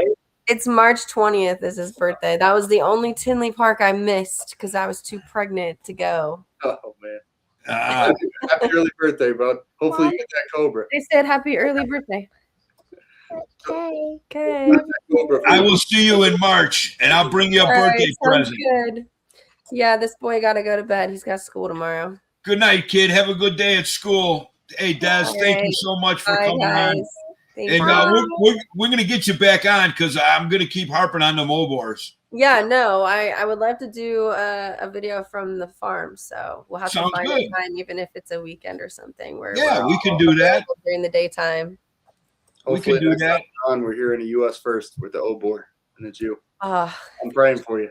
Thank you. I'm just hoping it's one of you two because I don't think I'm ever going to get any. Well, she's way ahead of me, Uncle Mike. Way ahead. Sounds very promising. Yeah, by luck. I don't know, something. That's all you need. The parameters are perfect. It's blessings. It's blessings, Des. Yeah. So, all right, guys. Take care. Thank you so much for coming on, and we'll catch you around. Okay. See you soon. Bye, Des. Bye. Bye. That was a good interview, man. Yeah, it was great. I mean, you know, not for nothing. She, you know, and again, I don't want to sound like a chauvinist or anything like that, but that woman has a lot on her plate, and it's not like, you know, she's been doing this a couple years. She's been doing at that volume for many years. I mean, I totally respect her work ethic. I mean, it's and I wanted to say to her, but I like letting people go. It's like I feel like you don't notice it until somebody says something that you're even going at that pace. And like if you're somebody that's working like that, because I think of myself kind of the same way. Nicole's dad came over on Sunday last week, and I'm sitting on the couch, and all I'm doing, like, we're trying to relax. I'm trying to spend time with him and JJ, and the whole time I'm thinking of all the stuff I could be doing. And it's like you don't have that sit down mode if you're like that, and you're like Des, and like I think myself are the same way. It's like you just want to keep going towards your goals, and you don't want to take that break. And I could tell that just by talking to her. I can't. That same mode. She just wants to go, go, go. And you know what? I guess I can't relate no more because I'm getting old and physically, you know, it's hard for me going up and down the stairs. It's hard for me, you know, bending over and turning valves to empty waters, and you know, it's just I'm breaking down, man. I mean, it's physically I'm not what I used to be, and man, I get quite jealous hearing about all the stuff that like she's got them slender snouts, man. That's literally. I've never had them, so I don't know their behaviors or anything like that. But looking, man, a black leather crocodilian with a slender nose and a big gold eye. Well, what's not to love? And it's like jet black. It's not like it's like even like you see some of the black dragons we talked about it before where they're like muted. It's ashy. Black. Yeah, no, that thing's shiny black. Yeah. Beautiful. That thing stops me dead every time I go to Tinley. And I had no idea. I thought Dragonwood Conservancy owned those animals. I had no idea those were hers. I didn't either. I thought I saw one time her helping them, but I just thought she was helping. I know that they're close. You know, she's the vice president of the conservancy. So that's crazy. That is crazy. I never knew that about Desiree, and I've known her a long time. So very, very cool, interesting woman. Very cool. Definitely. There's not for nothing. There's not a lot of women in that field doing the volume that she is by herself. Like that's crazy. Absolutely. That's a special person. And Nick, you know the story. I've been wanting to interview her for a long time. I was kind of had my hands tied. I couldn't, so I was so glad to get her on here. What a great interview. What a great lady, great person, great keeper. You know, so knowledgeable, and she's pretty. So I mean, she's the total package. Yeah. And I can't wait to see. I'm gonna message her and talk to her about the Obor because I want to try to get her in the situation where she can do it because she's got the hardest part, in my opinion, down. Like if she's got a female that's ready to do it. It's just getting that male in there to get it done. Yep. I really think, you know, similar to like whole cage nesting, like I have here, a deep, you know what I'm talking about, a deep, heated from the side, nice, humid, organic type soil, a lot of, you know, broken down wood and you know what I'm saying? Like I can't even think of it right now. Like a mulch kind of. Yeah, like a forest floor. That's you know, that's how a forest floor is. When you walk through, it's nice and soft. You know, it's everything's just breaking down. You can feel it underneath you, and that's what I test when I'm doing the lay boxes. I'm like, I remember I sent you a picture of when I was making it, and you could like feel it. Like feels like a cloud in your hand. It's not like compact dirt, right? And that's what I try to do with the lay boxes. And sometimes I hit it. It's all about mixing properly. If you're not just getting it like from a magic dirt pile or something like that. Yeah, I know. I'm pretty lucky. Well, I shouldn't say lucky. I'm pretty blessed that I have that. But well, I have to make my own by going and getting and buying it. But it's close, I think. I buy the topsoil and then I combine it with sand. So if it works, right? Yeah, if you just did topsoil, it packs too hard. Yeah. Getting a muddy. And it gets it. You know what I found with like topsoil, when you like, a lot of people used to put obviously sand, topsoil, and then like cypress mulch. Well, I never really liked cypress mulch as a bedding, let alone nesting. I mean, number one, you know, they get them long shards and they're very, you know, when they start courting, you know, that one of those things could pop up in between their legs or in their eye, or maybe they'll eat one.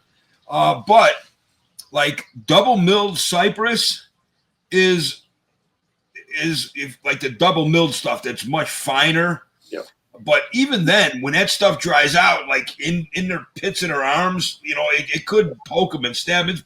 I would think that it's a little irritating, like for joints and stuff like that, neck, you know. See, I've had good luck with the first mill. The second mill I tried, Uncle Mike, and it was too packed and it would stay too wet. And that's with big monitors, they get stuck in their mouth, their eyes, their armpits, like you're saying. Yeah. Double mills, like you do. I've never had it. I mean, I've used it for 6 years now here. I've never had it poke anything or any splinters or anything like that. But I wouldn't use it in nesting. I just feel like that female's face down in there digging and stuff. Yeah. Just asking to get it in the face. But yeah, when it's on the ground, it kind of like packs on top of each other, where it's not like I guess when you first dump it and there's like shards sticking up. Yeah. So it packs down and it makes a good like top layer, I guess. It's right. No, humidity. I agree with you. And like I said, as like for a male, you know, someone who's not going to be digging, there's nothing wrong with it. Exactly. But yeah, for a female who's digging in it and getting into it, I just don't prefer those sticks, you know. I've seen with people's nesting with the cypress, and I never really got it. I mean, I get they're trying to hold humidity, but use a layer of leaves or just pack your soil. Like, I feel like you're just asking for so many problems. Well, you know, right, Nick, and like I was telling you, and I told Robert Fox and anybody else who asks, you know, my magic dirt pile. Like, it's very simple. It's a very simple thing. And like I tell everybody, 90% of any municipality in the United States has the village, you know, what? Like a dump, like a land. That's what mine's called, at least. It's just called. Yeah, like where people bring their branches, wood chips, and then they kind of separate it out. So if you find the wood chips and, you know, you look at it, you would think, no, that's no good. Get through that top layer. Once you get through that top layer where those wood chips are starting to decompose and it's really hot in there, that's good stuff. Yeah. Well, and the best part is like my dump or municipality thing, they make you put like branches here, leaves here, right, like milled stuff here. So like literally you could just go in there. I mean, mine would let me just take it, but I don't know why I never did. It's more of like, I guess where I'm from, it's not like sitting and compacting. It's actually mulch. So it wouldn't be like buying a bag of cypress mulch. Well, like, and then, and again, I guess what would be very important to preface that with is the turnover rate. If somebody's putting it 1 year and taking it out the next year, the pile at my in-laws' farms is literally 45, 50 years old. So yeah, and that's year is it's probably getting turned every day or two. Right, getting it out of there. It's a high, what is that, density area of people. So yeah, a lot going there. Yeah.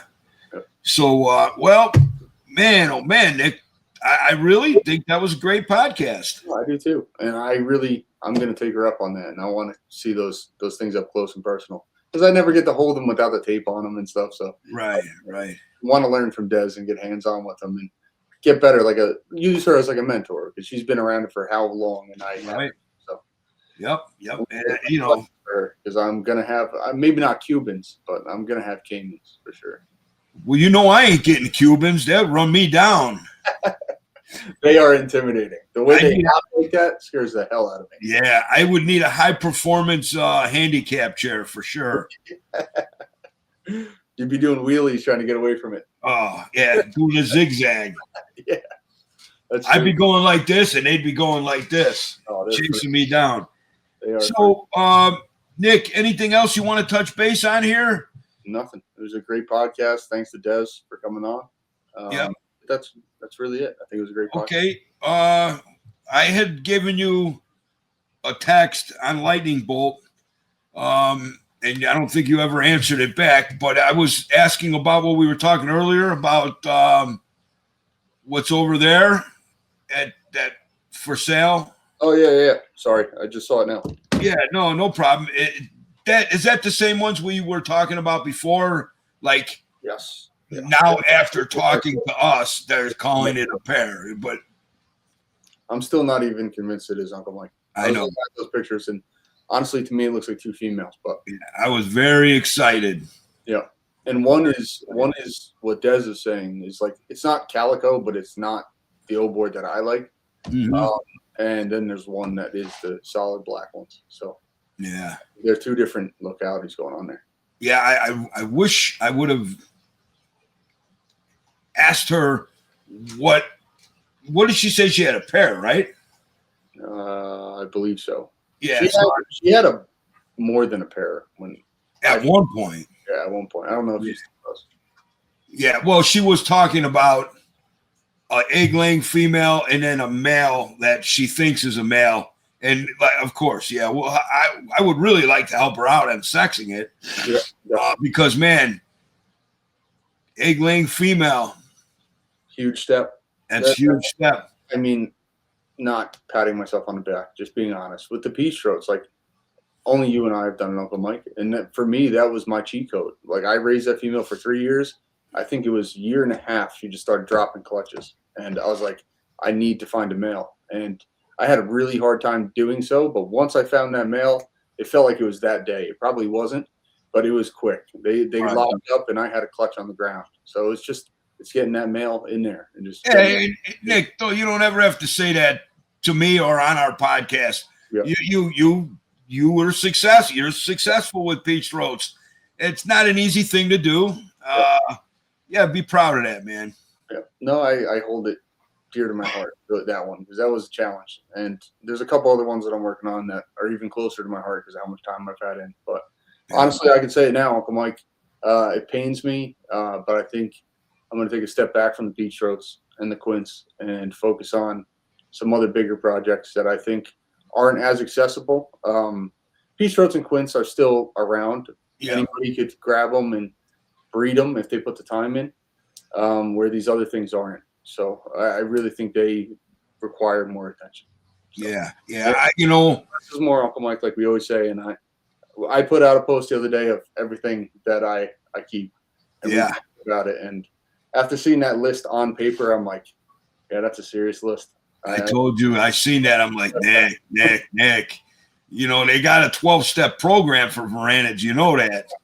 Yeah.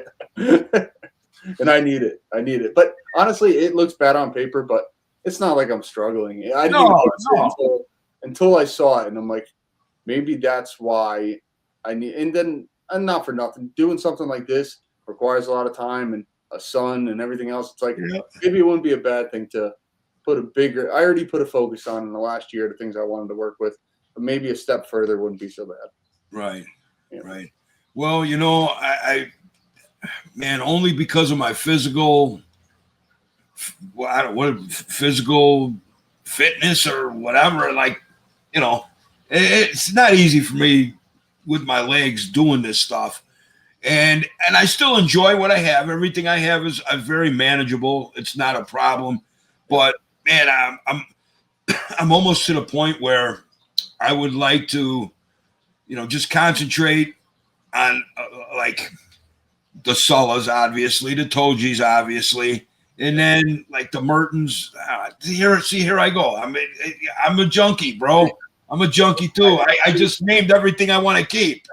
You know, my coming eye. Yeah, I walked around my place after we talked, and I'm like, can't get rid of that. Can't get rid of that. And I've cut it down to I think I'm gonna.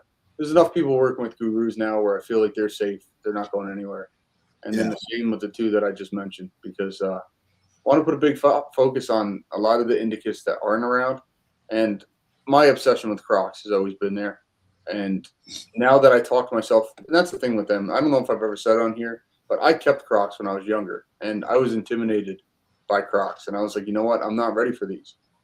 So I let my Crocs go. I said, when I'm ready, I'll make that decision. And then I did. I felt like I was ready, and I got a pair. And then now I just want more. I love Crocs. So Yeah. that's a focus of mine for this next year. And I have 3 different. I will have 3 different localities by the time this is out, probably. Yeah. So. Yeah. I'm sorry, Nick, but like Obor and all the stuff we talked about, tricolors, those are the things that aren't coming in. They're not coming in regularly, and they need to be focused on. right. That's it's so weird how like we have Tojis and Sullahs, Obor and Uwonai. Yep. You got stuff that really needs to be worked with, and it's almost you gotta. We love all this stuff, Nick. Yep. But if you're taking care of something that you've actually coasted with, or produced regularly, yep. And if you miss a cue with something so rare as Obor or Sullahs, man, it's good that we at least understand how valuable that is, and to put the time into that, and then hopefully between you and me and other people, there'll come a point where Obor are very available, like peach throats, Sullahs, and I really hope the Obors, because man, I don't see me getting any of them unless you guys breed them, you and Des. One of us will get it done. Yeah, that's for sure. And that's why I feel like I was doing them a disservice. Yeah, disservice. That I kept them for 2 years and I didn't really put a focus on them. I was kind of treating them as like a showpiece. And then now it's time to put that work in, because I've seen the female cycle. I've seen all the steps. It's like I got to stop looking at them and not just hoping it happens, and actually making it happen. Well, you know what, Nick, and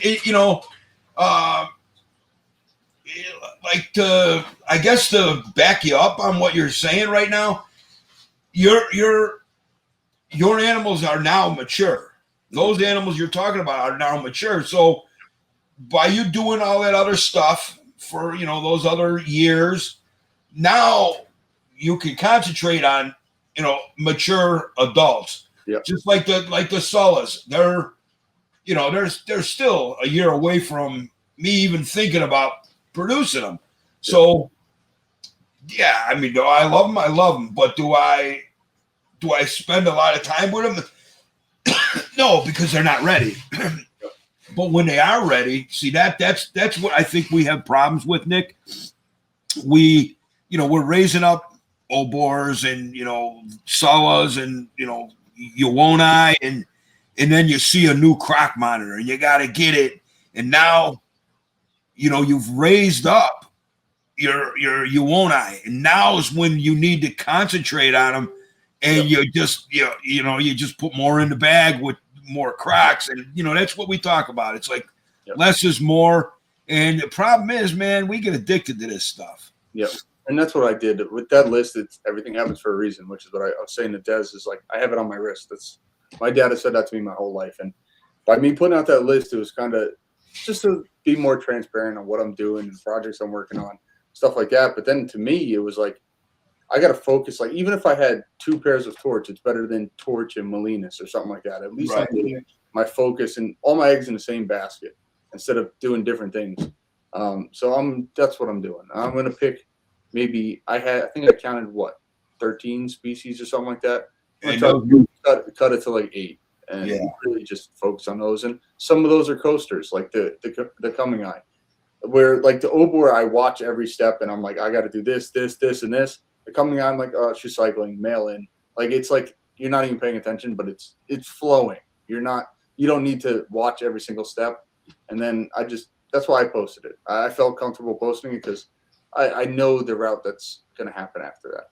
Yeah. I've done it enough times where I feel comfortable doing it. Yeah. But stuff like the Obor, the Spinnies, still shooting in the dark until I learn more. You know what? You just Did we, on our last podcast, did we congratulate Daraka for his triplets? No, that was crazy. I can't believe we didn't. So I missed that in the beginning. yeah, so for everybody watching, all the brainiacs out there, Brian Daraka, which we all know and love, he's a great guy, he's a great breeder. He had what did he had? He had, I think he said he had 4 eggs, and It was 4 eggs, but he's had twins from this pairing before. yeah, he's had twins before, and out of these 4 eggs that he just hatched, 1 egg was triplets. I mean, Freaking nuts. one had passed, but all 3 were live when they were, when they hatched. Yep. So yeah, he's really onto something there. Plus, some probably the prettiest black throats out there, Definitely. out of anybody. And that's the thing, is like, it's so crazy when you have multiples in 1 egg, the size difference. I think he did a post where like he had the regular size one and the triplet, and they're like half the size. I noticed that with the gurus too. Right. So his are doing a lot better than my gurus did, but I'm hoping to see, like, I'm excited to see what happens with quality and everything else, with a baby being half the size to start out with. Right. I really think he's going to continue on with that project and see how far he could push that with the color and all that, the double and the twins and triplet type stuff. See where he can go with that. I wonder what, I mean, somebody that would know genetics and stuff like that more would be better, but I wonder what's going on there. Like, how do you go from twins to triplets? And that's the first time I've ever heard of that. Like, I've heard people hitting twins once in a while, or like once, like I did. But like, have it happening every clutch to lead up to a triplet. I think that's a first that I've ever known of. That's the first I've ever known of too. I mean, triplet. I mean, twins, not twins. Twins, right? Yep. Are pretty rare, but triplets, I've never heard of that. Then, when you think about that, and I'm thinking human. So you got an egg. Your wife's got an egg floating around in here. 1 sperm comes, and then it divides. Yep. And that's how you create 1 baby. And then it splits again, and so on and so forth. That happened 3 times within 1 egg. Nothing was fused together. No head stuck together. No tail. They all big. And they all 3 developed separately, no conjoined twins. And when I was talking to him, I said, bro, what would be really cool? He's like, I know where you're going. I'm like, yeah, a 3-headed black throat. Yeah. Like, what's that, devil dog? And Hercules or whatever. Yeah. That Pavlov dog or something like that. That'd be insane. But that's the thing, is like, what internal complications are with all that stuff? Like, I remember with Barczyk's Ben and Jerry, I just saw that it passed, and it's just I don't think they live that lifespan that they're supposed to, because there's too much going on in there. Well, it's just like I say, I don't know. I mean, I think I know, but I'm not going to speak for you. Any of the genetic anomalies, we see the anomaly. Yep. What don't we see within that? I mean, there's nobody's going to tell me, oh no, they're perfect on the inside. If they're not perfect on the outside, I know that firsthand from dealing with one of them. I don't even want to go down that road. Yeah, we won't go down that road, but it's a disaster, and I will never go back into it because of that. Yeah, I'll create my own morphs, which is what I'm doing with the coming eye. Right, the blackouts, as I'm calling them. And that's not, you're not creating morphs. You're just selectively breeding for natural traits. Morphs. Yeah, natural traits of an already established animal. Yeah. Which I got to say, Nick, you posted the black mask breeding. Yep. Man, I'm so glad we went down that rabbit hole a few years ago. Yeah. Like, I was so into doing away with that black masking, doing away with the whiteout. And that's good, because that's what I like. Yep. However, listening to how passionate you were about the black masking and the whiteouts, more so for me, the black masking, we went down a deep ass hole and we found some wild black masked animals. Yep. And yours are pretty beautiful, man. They're pretty nice. Thank you, Uncle Mike. I like that solid one. The male is more solid, where the female has like a shading. So Yeah. I'm hoping that really comes out like that baby I've put on here a bunch of times. But And then, you know what? Do me a favor, Nick. When you edit this, can you, because I can't remember, Uncle Mike's an idiot. Can you post up that melanistic coming eye that you had or you had? Yeah, I threw it up on Rig Dons too. Oh, did you? Yeah. Because we Well, talked. you didn't cut that one yet, though. No, that one's done. We just got to do the intro. Okay, sounds good.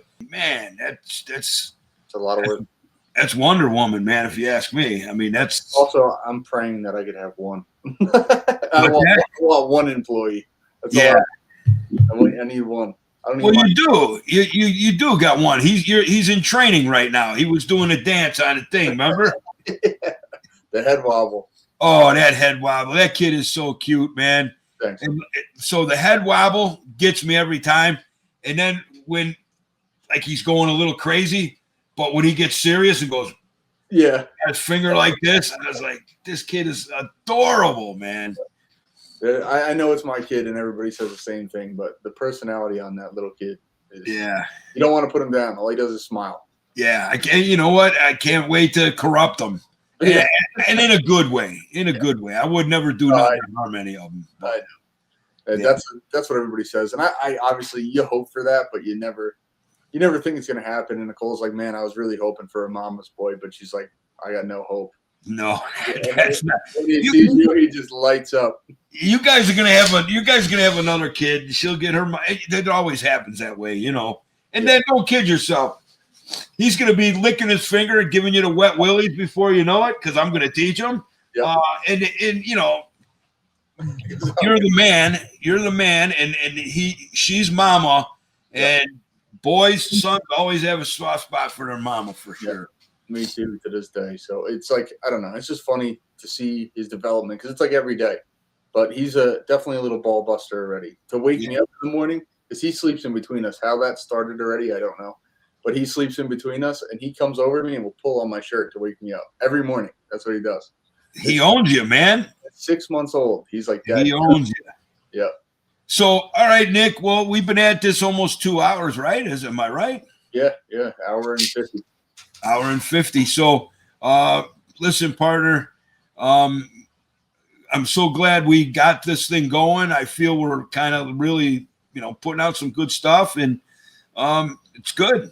It's real good. I appreciate you, Uncle Mike, and I just want to thank you. Like, I can't thank you enough, but it makes me feel good that it's a weird way of saying it, I guess, but I can't think of a better way. It's like, I feel like we're helping people and bringing the Monnot community that we love so much together. And I love having these conversations with people that I wouldn't normally spend 2 hours talking to. Right. And I learn so much, and I take away from so much, and I hope everybody watching is doing the same. And I guess a goal, I don't know. This might sound totally arrogant, but if we keep everything positive and we could bring this, this small little section of the reptile community, these verandas, bring people together and support each other and help each other. And like you said, just be kind. And, there's a good chance this year we're going to wind up in Daytona. Yep. And, I think that would be a good opportunity to right some wrongs face to face, where nothing can really get heated, because things are always a little different when you're on the phone than when you're face to face. Yeah. And say, we're in this together, because that's what it is. Yeah. We're in this together. That's why I love the monitors. Wasn't just, I've always loved monitors. I obviously figured out about the monitors before the monitor community, but it makes it a little better and makes it more whole, because the people in it are all amazing too. Because I'm not knocking other communities, but I've been in some other communities, a little more crap and drama and stuff like that. So to be in one that doesn't really exist is cool. It is cool. What I wanted to say is, we only want to help. I've done there's mistakes that I've done coming up in this stuff when it was still all new, and lessons I've learned the hard way. That's the key. It's the hard way. And I don't want to see anybody learn the hard way. I'm not preaching at you. Hey, do what you want to do. Just do me a favor. You know, like me, like you, like everybody, as you learn and you realize, you know, maybe, you know, I don't know, you know, mud, maybe watering your enclosure so much to where they're like mud. You know, when you realize, you know, there's a balance. It doesn't have to be soaking wet. There's a good balance, you know, and, you know. Just like we talked about, I hate to say it because it's not like I'm saying anything to Des, but it's the same kind of thing as like her monitor's talking to her and she's picking up on it and she's going to change it. But Right. like you have to have that eye to notice that, like, hey, it's laying in the water bowl because it needs more water. Right. It's a humid environment. And it's just paying attention to that. And like if it's trying to find a dry spot, then you're too wet. Right. Very, I think we read into it too much. It's very cut and dry. It's just watching them and paying attention. And you know what? And I get it, because I mean, I'm glad I come up when I come up, because there was no people helping. There was no information. You know, I really had to like look to the Europeans for things they were doing with verandas, you know, and it's that's what shaped me and molded me to do what I do now. And like, hey man, I was a testaroon. I had to learn my own way. I had to learn the hard way. But now that I've learned the hard way, and we have this thing, you know, we have this internet thing where I can hopefully help somebody avoid the pitfalls that I have. And you know what? And then there are people who just have to learn on their own. And that's okay too. I have no beef with you. You want to learn on your own, that's great. Yep. We get it. We've learned things on our own, and I still challenge things that I know just to see if there's another way that's better. Absolutely. Like anything's ever set in stone. It's what's better than what we were doing before. And Right. We still learn. We talk about it all the time, Uncle Mike. With watching other podcasts and other things is like, hey, maybe I could try that and this. So we do the same thing. So we just hope that people are open like we still are, I guess. Yeah. Well, you know, it's one thing that I try to drive home, and I know, you know, you're like my protege. I look at you that way, Nick. You know, we do a lot of great conversations between each other, and we bounce ideas off of each other. And I think that that's why this veranda community is so nice. You know, some people just say, no, I'm going to do it my way. Cool. Let me know how it all works out. You know, I do it my way. However, I'll never say, if it's something I haven't tried, I'm not going to say, oh, I'm not going to try it. If like I said, Nick, most of great ideas that I hear are from newer people. Yep. You know, they got fresh minds and fresh eyes on this stuff. And, you know, when you're successful and you're having success, you don't want to change it. But every now and then, some youngster or newbie come up and they say something that's just like, why didn't I think of that? You know? So we all learn. We don't all know it all. And so iron sharpens iron, right, Nick? Always, Uncle Mike. Always, man. So that's what we're trying to do in the veranda community, help each other out. Always. So with that, Mike Stefani, Mike's Monitors. Nicky Nick, Unlimited Exotics. Monitor Brains podcast number 12 is in the can. Thank you so much, Nicky Nick. And we will catch you next week. Who we got next week? We have Dr. Spracklin next week. We have Dr. Robert Spracklin, which will be a really good one. Yeah. Very excited. Looking forward to talking to him again. Yep. It's been great, guys. Yep. Books, and we'll see you next week. Good night, guys. Peace out.